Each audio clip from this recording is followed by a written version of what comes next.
بدري يا بيه. اتأخرت عشان لا انت اتأخرت ايه ده؟ احنا هنتسحر خلاص. تعالى ادخل. ازيك عامل ايه؟ تمام حبيبي ده تعب نفسك كده. لا يا سيدي حبيبي حبيبي انت طبعا تلاقيك واقع. انت ايه اللي اخرك كل ده؟ في حادثة على الطريق. انت موعود دايما، انا رزقك في رجليك. رزق في رجليا. ايه الاخبار؟ تعالى اتفضل. والله الحمد لله احنا طبعا فطرنا، بس ايه انا لحقت لك يعني الاكل عشان ايه؟ عشان قلت لهم اكيد محمد هيجي خلصان، واكيد الحاجه اللي بتاخر معاه يعني. حاجة اللي دخل حادثة. ايه اللي حصل؟ كان ايه اللي حصل؟ فيش اتنين داخلين في بعض، واحد دخل في التاني من ورا. مين الغلطان بقى؟ اللي ورا الغلطان. اللي ورا الغلطان صح؟ اوكي. طب ايه ما نزلتش وزعت كروت وكده ولا؟ لا ما لحقتش يعني فعلا البوليس. تمام. طيب يعني بص يا باشا ابتدي بقى افطر عشان انت ايه اسخن لك الشوربه دي دلوقتي تاني. لا ما تسخنش، كلها زي ما هي. حبيبي. طيب احنا هنفطر وهفطر تاني انا. تمام. تفطر مرتين يا باشا انا طبيعي وانا سيبك تاكل لوحدك. صح. ونيجي بعد كده نحلي. تمام. عندنا في كنافه وقطايف وبسبوسه وكده يعني، ونبتدي نتكلم نتعرف اكتر على محمد البسيوني وعلى البيزنس بتاعه، وعن معلومات تهم كل حد. طبعا بعد الشر عليكم من اي حوادث، بس مهم جدا جدا تعرف حقوقك، وتعرف في حاله الحادثه لا قدر الله ايه اللي المفروض تعمله عشان تحافظ على حقك. انتظرونا وحلقه جامده جدا جدا جدا مع محمد البسيوني. نشوفكم بعد الفاصل. اهلا رمضان جانا.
ورجعنا لكم بعد الفطار ومعانا محمد البسيوني.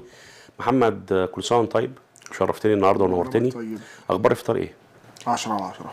ايه اكتر صنف كنت فعلا حابه على الفطار النهارده؟ المحشي ورق عنب. ورق العنب فوق سفره رمضان ايه الصنف اللي لازم يبقى موجود عليها؟ ورق العنب برضه؟ هي اللي جابها واحده. بسم الله الرحمن الرحيم. ورق عنب. ورق العنب. تمام. طب الاخبار الحلويات ايه؟ يعني لازم يبقى في امر دين مثلا؟ ورق العنب هو برضه ورق العنب. نغير السؤال بقى وندخل في حاجه ثانيه. نوع على يمكن بسبوسه الكنافه بسبوسه الكنافه الحاجات اللي بتبقى في رمضان. قطايف جزء من يعني رمضان. تحب الرصوص؟ والله انا بتلخبط بينهم هو والتاني تمر هندي. واحد حلو واحد ما تشربه تتنح. بس ان انت تجي لك كده الدرجه تضل معانا بالفتره وبتاخد وقت رمضان. تمام. انا هنط على الواقع يعني، هاجي للواقع دلوقتي. احنا بنتكلم مع محامي معروف عنده مكتب ما شاء الله اكتر من مكتب، وعنده محامين تحت ايده عددهم يعني ما شاء الله برضو، وقضايا، وكمان متخصص في قضايا اللي هو الانجريز اللي بعد الحوادث. واحده بقى، احنا وصلنا للنقطه دي ازاي؟ يعني ايه المايلستون اللي وصلتنا في الاخر ل 2024 لحد ما شاء الله ناجح ومعروف ومتخصص في القضايا دي بالذات؟ لما كنت بدرس اصلا درس قانون من زمان تمام في مصر يعني، فالموضوع بتاع الفكره اللي هو التعويض والحقوق والقانون المدني لما جيت هنا كده وكملت دراسه ودرست القانون التعويض بس، او قانون التعويض يعني انا في كندا حببني فيه اكتر. تمام. ولما طلعت من الكليه اول حاجه اشتغلتها كان في الفيرم بتاع بيرسونال انجري لو، وحبيته اكتر. وكل ما تساعد حد وتلاقي مثلا تديله مثلا تجيب له الفلوس بتاعته اللي هي مثلا شركه تامين مأخره عليه او مش عايزين يدفعوها، ده الطبيعي يعني. في اغلبيه الاحوال بتخانق وبتجيب له الفلوس او بتعمل له السيرمنت وتجيب له التسويه وتجيب له حقه. بتشوف ال يعني الفرحه في عينيه. تحس بالاشيفمنت اللي انت عملته. فهي صراحه اكتر من الشغلانه، هي حب الديسيبلين الوظيفه دي للحاجه اللي بتعملها. جميل. ف لقيتها انها حاجه يعني فاهم بتبسطني، هوبي يعني تقدر تقول انها هوايه حب. ومفيش احسن من ان انت تبقى بتشتغل حاجه هي شغلتك وفي نفس الوقت انت بتحبها، يعني باشينيتد بيها ومستمتع بيها. اللي بيقدروا يوصلوا وده يفسر ان انكم كفيرم نجحتوا في ده وسمعتوا ده. دي حقيقة يعني الناس اللي عندنا كلهم بيحبوا المجال ده، وتشوف النتائج بتاعتهم في الشغل بتاعهم، القضايا اللي بيمسكوها. يعني انا ساعات احنا عندنا تقريبا اكتر من 1000 وحاجه كلاينتس. ساعات باخد التليفون من غير حد عارف ان هكلم الكلاينتس، واختار مثلا 10 20 كلاينتس اكلمهم راندوم كده يعني كذا واحد، اسامي مختلفه، مش بالضروره كلهم عندنا نفس المحامي اللي عندنا اللي ماسك الفايلات. فممكن مثلا عندنا مثلا تيم في 8 او عندنا مثلا 7 8 تيمز مختلفين. ممكن اخد من كل تيم كلاينت او 2 واكلمهم اسالهم ايه رايكم في السيرفيس بتاعت المحامي الفلاني، او الرد بتاعه، سرعه الرد، سيرفي حاجه زي سيرفي. واغلبيه الفيدباك، طبعا اغلبيه الفيدباك بيبقى الزعل جاي من عند شركه تامين. طبعا بس دايما بسمع ان الناس مبسوطه، الناس ساتيسفايد مع الريزلتس، مع الكوميونيكيشن باك، مع الريزلتس اللي بيحصلوا على اللي بنجيبها لهم. الناس اللي مبقاش مثلا مبسوطه قوي وبكتشف مثلا انه له علاقه مثلا بمحامي او الكليرك بتاعه الباراليجل على الفايل، بوعده ان انا هكلمه تاني في نفس اليوم. وفعلا بتكلم مع بوصل للمحامي ده او الباراليجل حتى لو في جلسه في بتاع، بس لما يخلص وبتكلم معاه واعرف ايه المشكله او ايه السبب انه مثلا اتاخر عليه في كذا. ولو السبب مقنع بطلب منه انه يبقى معايا في مكالمه، نرجع باك نكلم الكلاينت ونتكلم احنا الاثنين سوا ونقول له حصل 1 2 3 ده تمام خلاص. لو ما قدرتش اوصل له بنسيب له مسج، نبعت له ايميل بحيث ان احنا نعرفه ان انا التزمت بحاجه وعملتها والحمد لله. للاسف في يعني مس كونسبشن كبيره جدا في عالم الحوادث، و ايه اللي حق فيه ايه اللي ماليش حق فيه. تمام. للاسف يعني ما تعرفش ليه، بس هو اغلبيه الناس عارفين ان لهم الحق ان العربيه بتاعتهم تتصلح مثلا. تمام. بس ما بنسمعش بقى عن حاجات تانية، تعويضات او في 3 حاجات. جزء منهم هو التعويضات، بس في جزء منهم مش تعويض، هو مش اكتر من بتاخد مثلا علاج. انت مثلا محتاج علاج بسبب الحادثه، مش بالضروره كمان تكون حادثه كبيره، حتى لو حادثه صغيره. حادثه صغيره جدا بالظبط. ممكن تبقى حادثه صغيره، ممكن يبقى حتى الاصابات اللي موجوده بسيطه مش كبيره. ليك الحق في البنفيتس ده، انت شاري بوليصه تامين عشان تغطي لك العلاج، تغطي لك الحاجات دي كلها، وده حقك. تخيل انت بعد ما بتحصل الحادثه ببقى محتاج الحاجات دي ومش عارف ان ده الحق، ما اعرفش ان انا الحق فيها بالظبط. ومش بالضروره شركه التامين تقول لك الحاجات دي، هم ممكن يسال السؤال بطريقه معينه يقول لك انت مثلا كويس، تقول له كويس، فاهمني؟ فما يضطرش ان هو يديك كل المعلومات عن الاكسيدنت بنفيتس مثلا، او انه يقول لك ان عندك اكسيدنت بنفيتس بس ما يقولكش ايه الخطوات اللي لازم تحصل. بيعتمد على ان انت المفروض انك تبقى عارف. في ناس فعلا بيحطوا كليمز حتى ما بيتابعوش، مش عارف ايه الحق ويعمل ايه وخلافه. بس ارجع لسؤالك تاني. لما اتخرجت وفي فتره لازم نعمل فيها حاجه زي انترنشيب، فالتخصص او الانترنشيب بتاعي حصل في مكتب محامي تعويضات. اوكي. اللي هو احنا هنسميه، خلينا نقول بيرسونال انجري. هو مش تعويضات ولكن يا مجازا ممكن نقول تمام، ولكن هو بيرسونال انجري. تمام. في خلال يعني الحمد لله في خلال مثلا سنه من يوم ما بدات اشتغل معاه كنت بقيت الهيد بتاع الاكسيدنت بنفيت. ما شاء الله ما شاء الله. وبعد كده هو يعني ما خدتش وقت كتير، سنه ونص مثلا كنت خلاص فتحت المكتب بتاعي، ومن يوم لغايه النهارده الحمد لله ما شاء الله. فانت حبيت التخصص ده وحبيت الديسبلين ده في اللو. تمام. يا الديسيبلين السبيشاليتي بتاع البيرسونال انجري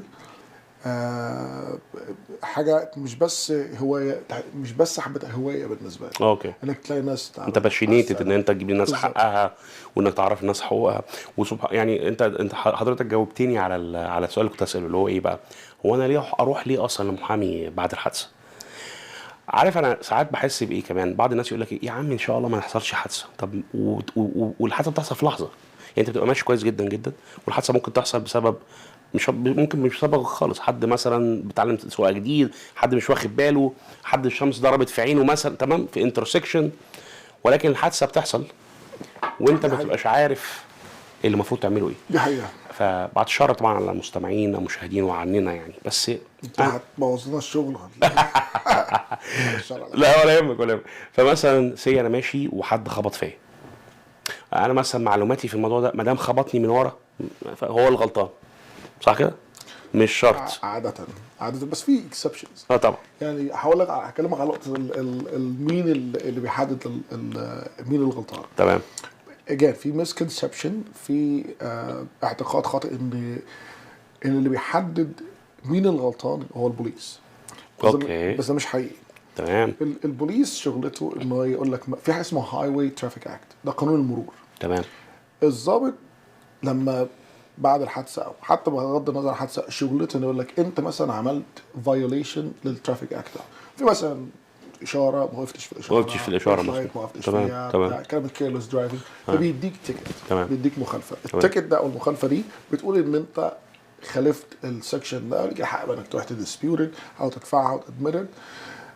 بس على اي حال مش هم اللي بيحددوا مين الغلطان. اوكي. مين اللي بيحدد مين الغلطان؟ انا اسالك السؤال ده، مين بيحدد مين الغلطان؟ يعني لو مش البوليس هو شركه تامين؟ بالظبط، شركات التامين. تمام. شركات التامين عندنا حاجه اسمه الفول ديترمينيشن رولز، دي تقريبا فيهم بتاع مثلا 40 سيناريو، بيقول لك مثلا لو واحد خبط واحد ورا، الشخص اللي ورا دايما هو اللي غلطان. تمام. مش عارف، واحد بيغير لين دايما بيبقى غلطان، بس طبعا في اكسبشنز. في اكسبشن بالظبط. فتخيل مثلا معايا ان واحد واقف عربيته ستيشنري واقفه بالكامل، واحد مثلا ريفرس انتر خبطه رجع خبطه، ازاي يبقى الراجل ده غلطان؟ فاهمني؟ ففي دايما بعض الاحوال مش كل حاجه ابيض واسود، في جراي، في حاجات بس عاده شركات التامين هي اللي بتحدد مين الغلطان، وبيمشوا على القانون الموجود اللي هو الفول ديترمينيشن رولز.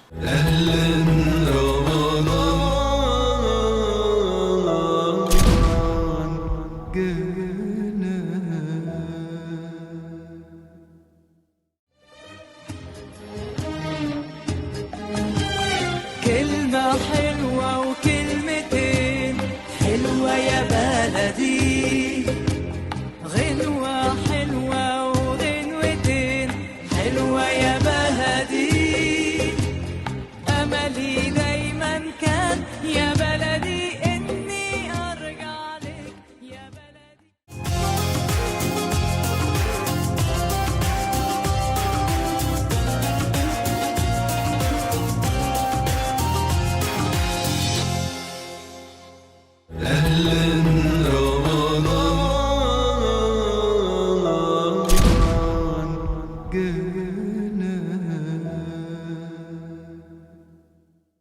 خلال الفترة اللي انت اشتغلتها في المجال ده، ايه اغرب حاجة عدت عليك؟ يعني ايه اغرب قضية يعني؟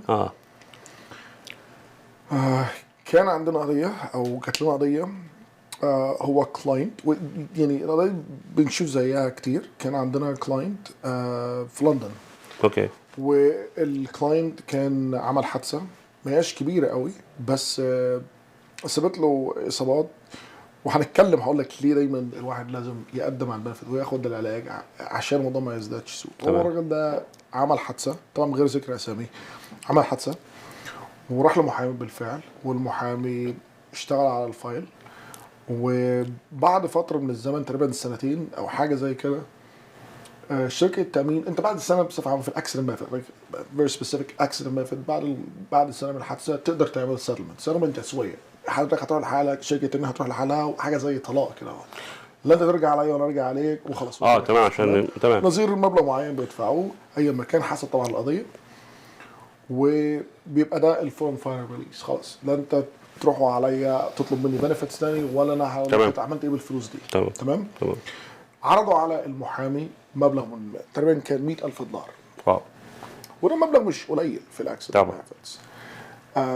بس في حالة الراجل ده ما كانش كافي، لأن هو كان الانجريز بتاعته على الرغم ان مفيش كسره او شرخ الحاجات دي، ولكن كانت سيئه. دخل في كرونيك بين ستيج. اوكي تمام. كان عنده مشاكل نفسيه. شركه التامين عرض عليه $100,000 ولما هو حسب الحسبه مع المحامي بتاعه، بعد ما يدفع مصاريف معينه ليجل فيز وهيدفع ديسبيرسمنت وهيدفع اوتستاندينج اكونتس كان لسنا فلوس اشتغلت معاهم، هيفضل معاه المبلغ قليل. فهو ما عجبوش الموضوع ده او حس ان المبلغ مش كافي. تمام. فاللي بيعملوا اغلبيه الناس، يعني مش اغلبيه الناس، اللي المفروض انك تعمله لو ما قدرتش مثلا تقتنع بالكلام ده او براي المحامي بتاعك، ممكن تاخد سكند اوبينيون. فهو خد مننا سكند اوبينيون، خد مني سكند اوبينيون. فانا لما بصيت على الفايل لقيت ان الفايل يستاهل او يسوى اكتر من كده. اوكي. المهم الطريف اللي في الموضوع او الانترستنج اللي في الموضوع ان شركه التامين، يعني طبعا احنا بقى في الشغلانه دي اكتر من 17 سنه تقريبا، فاعرف الادجسترز، اغلبيه الادجسترز بتوع شركات التامين. الادجستر هو الشخص اللي بيمسك الكليم بتاعك. اوكي من شركه التامين، اعرفهم اغلبيتهم. فالمهم لونج ستوري شورت، الادجستر قالت للمحامي لو الكلاينت ده هيغير المحامي ويسيبك ويروح للبسيوني، الاوفر بتاعه هيتشال. كانوا من الضغط عليه. كانوا من الضغط. هو شركه التامين مش مجبرين انهم يعملوا تسويه، زي ما الكلاينت او الشخص المؤمن عليه مش مجبر انه يعمل تسويه. تمام. ولكن احنا بنعملها عشان نخلص الاون جوينج ديسبيوت. تمام. بس لو هتعمل نيجوشيشن اعملها ان جود فيث، ما ينفعش انك تستغل ضعف الراجل او احتياجه للماده. تمام عشان تساوم عليه. بالظبط. فاللي حصل هنا ان لو غير محامي وراح للبسيوني، الاوفر از اوف ذا تيبل. المحامي في الوقت ده بغض يعني مش هنخش في تفاصيل كتير، ولكن المحامي كان عاوز الكلاينت يقعد معاه، فوصل له الرساله دي ووصل له بطريقه ان هو ده اللي هيحصل. وعلى الرغم من كده الراجل ده وثق فيا وقعد معايا. طبعا انا كنت عايز اساعده، فقريت الملف كويس جدا عشان لو انا اديته كلمه اكون قدها. تمام. انا كان في رايي الشخصي القضيه دي تسوى اكتر من كده، وبالفعل خدت قضيه. شركه التامين خدت الاوفر باك، يعني سحبت الاوفر، وفي الاخر خدت القضيه. جات لي الملف اتحول لي، قريت القضيه كويس وعملت شويه شغل في خلال سنه ونص تقريبا. كانت القضيه في المحكمه. اوكي. تخيل ان خلاص هدخل يعني قدامنا فتره بسيطه على المحكمه، يعني شهر او شهر ونص. فالمفروض ان انا احضر الليسته بتاعت الويتنس بتاع الشهود بتوعي. مين بقى كان الشهود بتوعي؟ مين؟ الادجستر. اوكي. والمحامي بتاعه. وحاولت لهم الاثنين سامند عشان يظهروا ويدوا ادله. ليه انا عملت كده؟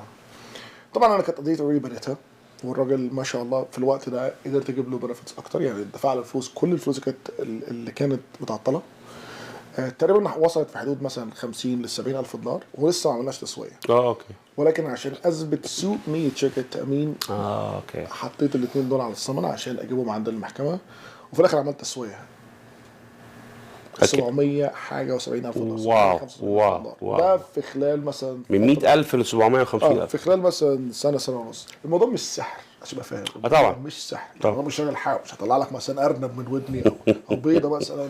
ما فيش. الموضوع ان انت عارف القانون هو عدد معين من السكاشن بيشتغل على مدار 17 سنه، فعارفه ان اوت، وعارف الديسيجنز اللي بتطلع زي ما قلت لك تخصص.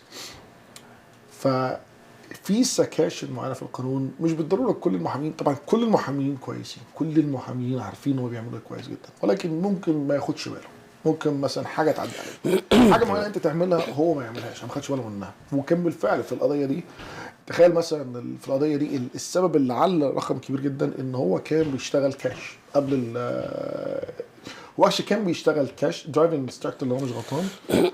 وكان شركه التامين مش عايزين يدفعوا بدل دخل. اوكي. ليه؟ عشان ما عملش ريبورتنج للانكم بتاعه للسي ار اي. تشتغل كاش فانت تمام. بس هو كان جزء من شغله كان عادي، يعني بياخد وبعد بتاع تب كلام كاش من ده، فاهمني؟ ببساطه الكاش مش حاجه غير قانونيه. ان فاكت هي الميثود ديفولت ميثود اوف بيمنت. فمفيش حاجه غلط انك تاخد كاش ولا تروح تريبورت للسي ار اي. بالظبط. المطلوب مني انا تروح ريبورت الانكم للسي ار اي. عمل ريبورتنج للانكم، شركه التامين دفعت الاي ار بيز، حلت المبلغ. طبعا مع شويه حاجات ثانيه ناحيه في الميديكالز وكده، ده كاتاستروفيك. عملت سلمت القضيه ب 775. المحامي اضطر انه يروح على المحكمه يشهد، ولا شركه تامين اضطرت انه يروح او الريبريزنتيف انه يشهد. فدي بس القضيه اللي هي طبعا interesting بالنسبه لي، بس شفت زي كتير جدا يعني خلال الفتره دي كلها. طبعا السؤال ده بيتسال للمحامين يعني، انت خسرت كام قضيه؟ خسرت، بص في وجهه نظري القضيه الكسبانه اللي هي القضيه الايه؟ القضيه اللي انت بتعملها تسويه سيتلمنت، تمام. مش اللي انت بتروح وتكسب القضيه وتاخد التعويض للكلاينت بتاعك. انا هستفيد ايه؟ ان اجيب واحد اصلا تعبان احطه في قضيه يقعد له اسبوع ولا اسبوعين ستريس، يقعد يتسال اسئله في الكروس اكزامينيشن واقعد اساله اسئله، الستريس ده صعب، ما يعرفوش غير اللي عاش الحياه دي او عاش اللحظه دي. طبعا هو الراجل اصلا بريديسبوز، هو اصلا جاي لك تعبان بسبب الحادثه نفسها. فانا بالنسبه لي احسن او اكتر قضيه يعني امتى اقول انك كسبتها؟ لو عملتها تسويه، والتسويه الصح، مش اي تسويه. اي محامي ممكن يعمل تسويه، تمام، اي باراليجل ممكن يعمل تسويه، بس التسويه اللي هي الريزونبل الفير او اكتر، تمام، بس مش اقل.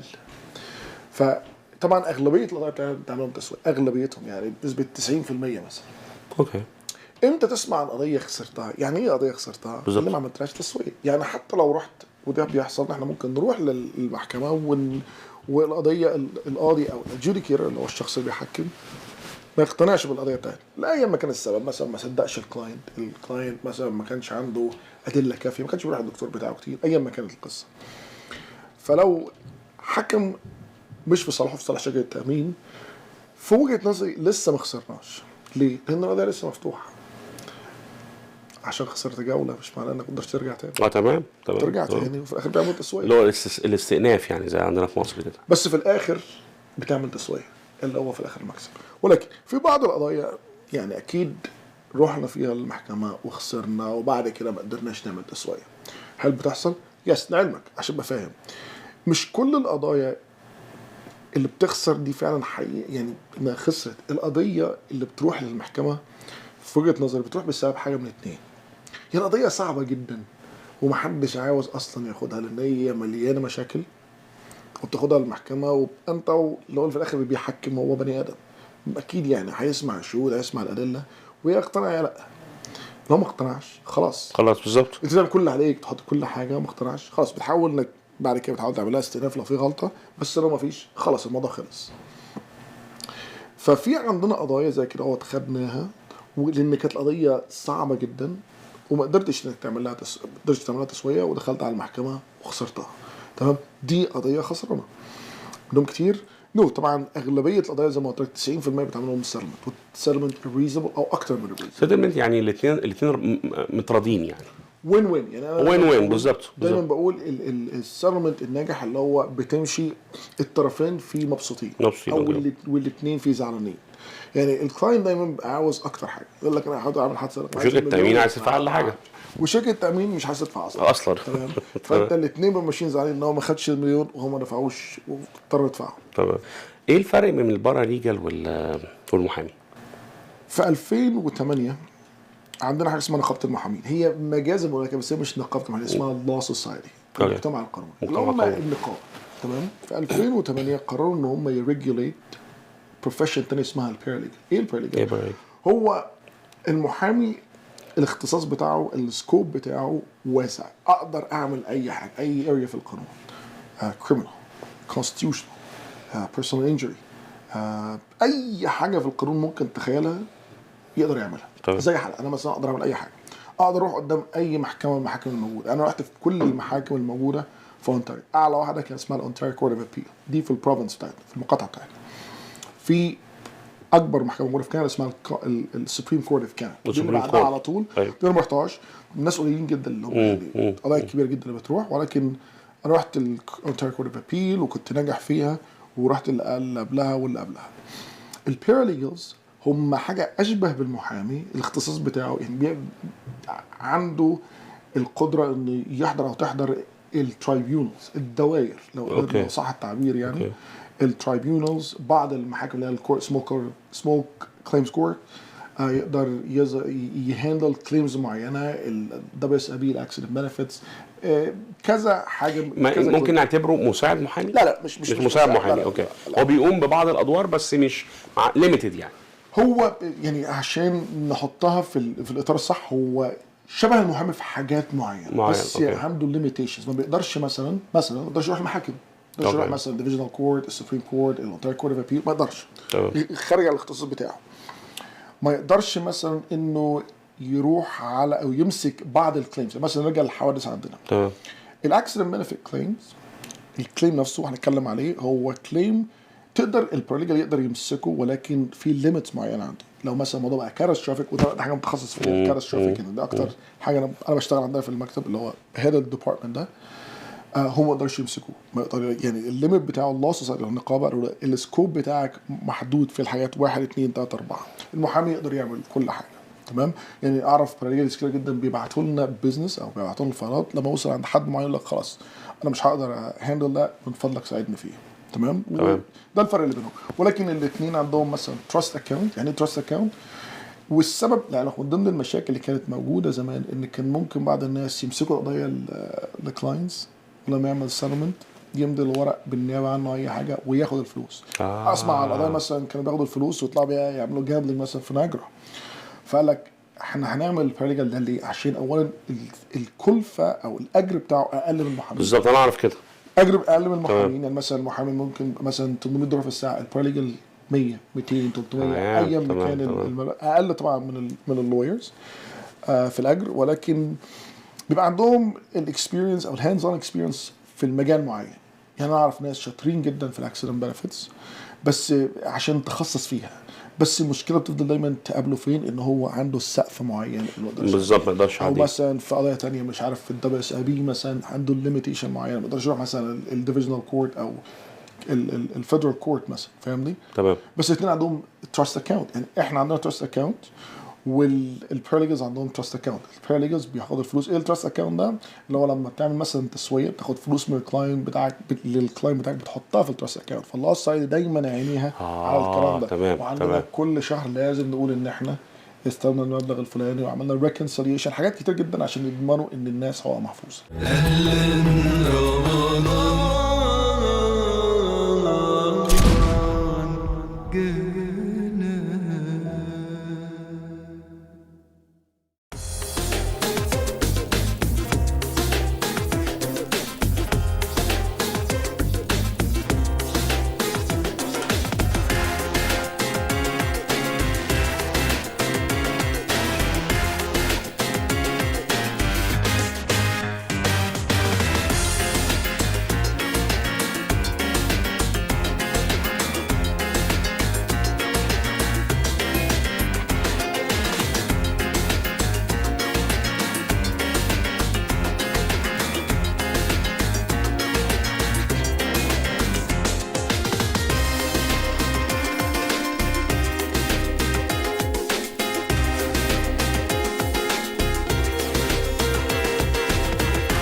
ازاي الناس تعرف حقها او حقوقها؟ يعني بصفه عامه مش بس في موضوع الحوادث. يعني دايما موضوع السياسه وموضوع القانون ده مواضيع تقيله على قلب الناس. يعني يقول لك يا عم لما ابقى اعمل حادثه ابقى اعرف. طب ليه اروح لمحامي؟ طب هو هيقدم لي ايه؟ هو يقول لك يا عم بعد الشر انا ماشي كويس، لما ابقى اعمل حادثه ابقى اشوف. صح؟ بسمع كتير. والمشكله بقى ان هو لما بيعمل حادثه بيحتاس. يعني من اول ان هو مش عارف المفروض يتصل بالتامين الاول ولا يتصل بالشرطه الاول ولا يتصل بالمحامي بتاعه، وبعدين حسب حالته. يعني هو ممكن يبقى طالع سليم، لا ممكن يبقى طالع ظهره حصل له انجري في ظهره، في رجله، في ايده. صح. فانت يعني شايف ان ازاي الناس تعرف حقك؟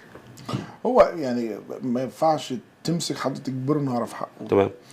اللي المفروض الناس تعمله، انا والله كنت اجهل ان في حاجه اسمها اصلا اكسيدنت بنفيتس. والله كنتش اعرفها. يعني انا راجل مخلص الكليه ما كنتش اعرف يعني اكسيدنت بنفيتس. لا ايا ما كان السبب، يمكن الكليات ما بتهتمش انها تدرس الحاجات زي كده، يمكن ايا ما كان السبب ما كنتش عارف. عرفت ازاي؟ لما بدات اقرا عنه او دخلت في المجال وبدات اتعامل مع. مش لما عملت حادثه؟ والعلم والله عملت حادثه بقى، والله العظيم عملت حادثه قبلها. ما كنتش مين اللي عمل حادثه، ده كنت في عربيه عملت حادثه. اوكي. ما كنتش اعرف ان هي الحق في الاكسيدنت. تمام. امتى عرفت؟ بعد ما اشتغلت. اوكي. خلاص ما كنتش انا بس، يعني انا واخويا مثلا. تمام. هو برضه ما كانش يعرف ان اسمها اكسيدنت بنفيتس. بعد ما اشتغلت عرفت ليك الحق في البنفيتس، فقدمنا ساعتها. فاهمني؟ تمام. بس ايه جمال، معلش اسف لسؤالك. الانترنت مثلا من اسهل الحاجات اللي الناس تقدر تعرف عليها. احنا مثلا عندنا الويب سايت بتاعنا او السوشيال ميديا. تمام. بنعمل عليه كل اسبوع في ليجل ادفايس، بنتكلم على اي حاجه. تمام. بنتكلم مثلا على الهاي واي ترافيك اكت اللي هو قانون المرور، بنتكلم على الاكسيدنت بنفيت، بنتكلم على الدبليو اس اي بي. لو مثلا افترض مثلا ضابط وقفك على الهاي واي، تمام، وسالك سؤال بطريقه معينه، ازاي تجاوبه؟ ازاي تقدر تجاوب السؤال؟ مثلا ممكن يسالك بطريقه معينه، يقول لك مثلا انت واقف مثلا انت انك بتجري، يسالك يقول لك ايه الارجنسي؟ تمام. السؤال ده هو مش سؤال اوبن اندد، هو بيسالك عشان اول ما حضرتك تفتح بقك تقول اصل جاوبت السؤال انت كده فولنتيرلي ادميتد. تمام. كنت بتجري. تمام. حضرتك لبست. بالظبط. اعترفت اوريدي ان حضرتك كنت بتجري. مين ده اللي كان بيجري لما ما كنتش بجري يعني؟ هو حاجه من الاتنين، يا تسكت يا تسكت. يعني حضرتك السكوت مفيش حد بيندم انه بيسكت. ايوه. الناس بتندم انه بيتكلم. صح. او انك تقول ما كنتش بجري. بالظبط. وايه الادله اللي عندك انك كنت بجري؟ بعضهم ممكن قالوا مش بالضروره يكون يعني مصورك بيجري او بالطريقه اللي هو فاهم الضابط ممكن يحطها يعني. بس ان اني ايفنت الانترنت موجود، كل حاجه دلوقتي موجوده، بس اهم حاجه تاخد المعلومه من شخص ده اللي بتكلم عليه بقى. موثوق ان دلوقتي يا جماعه من وقت للتاني احنا لازم مش هقول نثقف نفسنا، بس نبقى عارفين حقوقنا. محمد بيقدم خدمه كويسه قوي على الفيسبوك بيج. السوشيال ميديا اكونت بالظبط. الفيسبوك الانستجرام والفيسبوك. طبعا. ادخلوا عنده، اعملوا فولو. الراجل بينزل معلومات فور فري، انتوا مش خسرانين حاجه، بالعكس. انت يا عالم. بصوا طبعا بعد الشر عليكم جميعا، ومحدش يتمنى ان حد يعمل حوادث. هو ده الشغل بتاعنا ولا ايه؟ بس ربنا ييسر طريقه. بالظبط يعني. بس اذا حصل هتفرق جامد جدا معاك انك تبقى عارف حقوقك. طبعا.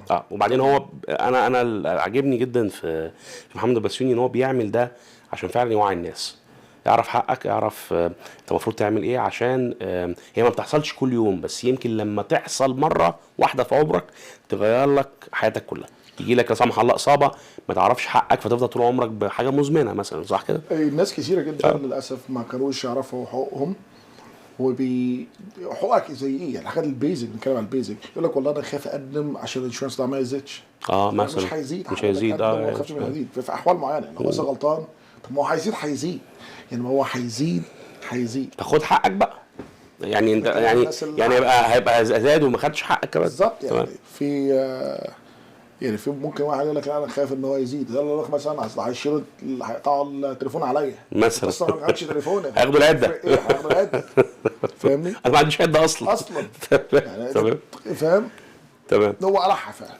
بص الحوار معاك جميل يا محمد، ومش عايز يعني انا مش عايزه يخلص. لا والله خالص. بس احنا عندنا مخرج بسبوسه يا باشا. لا ما انا هنحلي طبعا، وفي بسبوسه وفي بقلاوه، احنا قاعدين. لا بس هي الفكره كلها ان فعلا فكره ان احنا نوعي الناس بحقوقها من وقت للتاني، دي حاجه مهمه جدا وتفرق. بص هي جيم تشينجر يعني. هي لا انت عارف لا مش عارف. زي ما بتقول انت ممكن تقول حاجه تدخلك في متاهه تانية او حاجه تانية. سؤالي الشخصي ليك، بعد كل السنين دي في القانون، دايما يقول لك البوليتيشنز او السياس معظمهم او الاغلبيه منهم كانوا رجال قانون قبل كده، لان هو كانوا قضوا السنين في القانون فعارفين القانون، فبقوا عايزين يشتغلوا سياس، فبالتالي يقدر يغير قانون او يعدل قانون. الكلام ده الحلم ده ما جاش في دماغك، او انك بعد شويه تقدم في انتخابات تبقى تخدم المجتمع كسياسي او كنائب او انا مش هجاوب السؤال ده الا في وجود المحامي بتاعي. انا اسف. لا انا في الحقيقه ما حضرتش على بالي الموضوع. تمام. السياسه انا نفسها. تمام. انا بالنسبه لي انت مستمتع بشغلك؟ انا راجل بتاع قانون ماليش في السياسه يعني. تمام. فانت مستمتع اكتر بالقانون ومش طب يعني انت شايف الشركه ممكن توصل، او سوري المكتب انا اسف، لا عادي، ما قنوات بتاع جهاز تمشي يعني مع الشركه يعني. توصل يعني انت طموحك ايه؟ يعني كمان 10 سنين من دلوقتي مثلا يبقى عندك في كل مدينه كبيره كنديه مكتب مثلا؟ لا مش بالضروره يعني، مش بالضروره يكون في كل، لان انا اكستند. لانك اللو فيرم الحلو اللي في اللو فيرم انك تقدر تشتغل من مكان واحد. يعني احنا بعد الكوفيد تعلمنا الموضوع ده، ان اوكي. احنا الحياه ممكن تمشي فيرتشوال. تمام. الميتنج ساعتنا ممكن نعملها فيرتشوال، انا قاعد في مثلا فوق وانا قاعد في هواي مثلا، تمام، ونعمل ميتنج ونخلص بالظبط. انا الكلاينتس بصينهم، او الورق كله بتصين وهم قاعدين في البيت عندهم. العلاج بياخدوهم قاعدين في البيت، يعني مش محتاج انك تنزل. بجيب لك كمبيوتر من شركه التامين، بخليهم يدفعوا فلوس الكمبيوتر ويعالجك وانت في البيت. تفتح الشات. الناس عندنا ما مثلا يقدروا ينزلوا من البيت، فبياخد العلاج بتاعه في السرير بتاعه. بنشوف ناس في السرير. ايوه. فدي الميزه بتاعت الفيرتشوال لايف. الحوادث هنا مش بس حوادث عربيات، يعني ممكن مثلا يكون انجري ناتج من حد قاعد مثلا مده طويله على كرسي مثلا، انا بضرب مثلا، او وقع او اتزحلق، او اثناء ممارسه عمله مثلا، صح؟ راجل عامل واقف على سلم مثلا ووقع، رجليه اتكسرت. انا فاهم سؤالك. انت تقول هل البيرسونال انجري بالضروره تكون لازم حادثه ولا؟ لا مش بالضروره. ممكن تبقى انت انا هقول لك على حاجه، في حادثه عربيه. تمام. ممكن تبقى مثلا حصلت في الشغل، حادثه عمل. اوكي. حادثه عمل. ممكن تبقى مثلا سليب اند فول، انت مثلا داخل المطعم اتزحلقت قدام البيت، قدام المطعم. اوكي. في المطعم جوه واتزحلقت وقعت. ممكن تبقى مثلا في الشارع جاي تركب الاتوبيس وتتزحلق وتقع. كل حاجه من دول بيبقى فيها انشورنس، فيها تامين. اوكي. التامين عشان يخدمك انت كمستهلك او كسواق او كواحد بيشتغل. فالتامين ده ليك الحق فيه. تخيل انت ليك الحق في حاجه. التامين بتاع الجانب الاخر، صح كده؟ افترضنا مثلا في العربيه التامين بتاعك انت، لو انت في العربيه تمام. لو واحد خبطك بعربيه التامين بتاعه هو. تمام. لو انت مثلا في الشغل التامين بتاع صاحب او الWSIB مثلا، فاهم؟ تمام. لو في الشارع وقعت مثلا في البروبرتي بتاعت الحكومه تبقى السيتي بروبرتي هنا بتاعت الحكومه. مظبوط. لو في قدام المطعم بقت برايفت بروبرتي مثلا. تمام. في المطعم جوه بقت كوميرشال جنرال انشورنس بتاع المطعم نفسه. تمام. فاهمني؟ تمام. فحسب البتاع. بس كل دول ليك الحق في التعويض، ليك الحق في انك تاخد، يعني يبقى في ريكفري للدامجز بتاعك. انا كان مهم عندي قوي ان انا نوضح النقطه دي عشان الناس ما يبقاش عندهم كونسبشن ان هو ايه، لا محمد بتاع بس حادثه عربيات، لا. بيعمل كمان civil litigation، يعني الحاجات اللي لها علاقه بالليتيجيشن، يعني حد واخد فلوس من حد مثلا وما رجعش مثلا. في حاجات زي بنشتغلها، ولكن احنا الفوكس بتاعنا اكتر على بيزي جدا الحمد لله. احنا ما شاء اكتر الله من 1000 وحاجه ما شاء الله فايل، وبقى لنا في المجال ده سنين طويله، والمحامين بتوعنا عندهم على الاقل حاجه 18 سنه worth of experience. ما شاء الله. والحمد لله السلم بتاعتنا يعني معديه ارقام كتير جدا. انا مبسوط ان احنا عندنا محامي مصري وعربي وصل للدرجه ديت من الاجاده ومن الخبره. سعادتك انا تمام، يعني ده شيء كلنا نفتخر بيه. محمد، ايه رايك في البرنامج؟ وكنت مستنيني اسالك سؤال معين ولا انا غطيت كل الاسئله؟ ده بيشمل الاكل بتاع الورق العنب؟ لا ورق العنب ملوش علاقه بالموضوع. ورق العنب ده فطار بالظبط. لا بس انت غطيت كل الاسئله يعني. تمام. الحاجه اللي انا حابب اضيفها لو تسمح. تمام. ايوه. الناس محتاجه تعرف اكتر عن الحقوق بتاعت بعد الحادثه، بعد الشغل. الحاجات دي محتاجين ان هم مش بس يعرفوها، محتاجين ان هم كمان يعني لو حصل لك حاجه زي كده خد فري ليجل ادفايس. يعني اغلبيه المحامين دلوقتي البيرسونال انجري لويرز او حتى الباراليجلز كمان بيدوا فري ليجل ادفايس. يعني انت مثلا لا قدر الله وقعت واتزحلقت، تمام، هو ممكن يكون عنده تشالنج او خوف من انه اروح المحامي هيقول لي ادفع وبتاع، يعني واقع وكمان بالظبط هدفع فلوس. doesn't make sense. اغلبيه المحامين، اغلبيتهم مش كلهم بس اغلبيتهم، انا على الاقل المكتب عندنا او المكاتب بتوعنا بندي فري ليجل ادفايس. فتعال اقعد معايا واسالني الاسئله اللي عندك، مش هدفع حاجه، هعرفك. هو والله بعمل ناس كتير جدا بقعد اعرفهم حقوقهم وخلاص. مش لازم تمضي ورق، مش لازم ترتبط مثلا بالتزام معين، مبلغ معين تدفعه، لا فري. عندك ميزه كمان، ميزه حلوه جدا. انت العميل ما بيدفعش الا لما بيكسب القضيه. لو احنا مثلا خدنا القضيه واشتغلنا القضيه، المكتب بتاعنا بيشتغل حاجه اسمها contingency basis. يعني ايه؟ بناخد نسبه من المبلغ اللي بنجيبه. فلو جبنا لك 10 مليون دولار هو نفس النسبه اللي هناخدها لو جبنا لك 10 دولار. اوكي. تمام؟ بس هي نسبه ما بتدفعهاش غير لو كسبنا قضيه. تمام. بس الاتعاب بتبقى لسه موجوده برضه. بالظبط. ولكن لو ما كسبناش قضيه التعويض. تاخد هوك. لعلمك احنا بندفع من جبنا، يعني في ديسبيرسمنت اكونت، احنا الديسبيرسمنت اكونت بتاعنا عدى المليون دولار، يمكن مليون وحاجه، اللي هي الفلوس اللي بندفعها من جبنا عشان نموف الكليم فورورد. عايزين مثلا فاميلي دكتور ريكوردز، عايزين نعمل مثلا ريبورت معين لحاجه تبع الحادثه مثلا، كلام من ده. تمام. جميل. رايك في البرنامج ايه؟ شايفه 10 على 10 بجد، يعني ما شاء الله عليك. حبيبي. الدم خفيف والفكره بتاعته جميله، وانت راجل انت نورتنا النهارده بجد. نورك حبيبي. وانا استفدت على المستوى الشخصي، واي بليف ان المشاهدين استفادوا. وتوعدنا بقى ان شاء الله بعد رمضان لازم باذن الله نعمل كده لقاءات نوعي الناس، والناس ان شاء الله باذن الله يدخلوا على صفحه محمد. انا عايز يعني هجوم على الصفحه، تمام، يعملوا فولو، تمام كده يعملوا فولو الفيسبوك والحاجات دي. ومحمد بيقدم الخدمه دي يا جماعه. وبصراحه ربنا في بلد زي كندا المعلومه فيها شحيحه، كل حاجه بفلوس يعني. دي شحيحه فعلا. تمام. فانك تلاقي حد بيعرفك حقوقك وبيقدم لك الموضوع ده فور فري، فبجد شابوه ليك وشكرا جدا ليك، ونورتني النهارده. تمام. وقبل ما نقفل مع الناس ان شاء الله نجيب بقى ايه، نظبط نفسنا كده، نعمل طبق لطيف، بسبوسه وقلاوه، وفي قشطه عندي كمان، فيعني بسبوسه يا باشا علينا الاثنين. حبيبي نورتني وشرفتني. سعدنا بكم، وان شاء الله باذن الله نستناكم في حلقه جديده من معزوم على الفطار مع منتصر.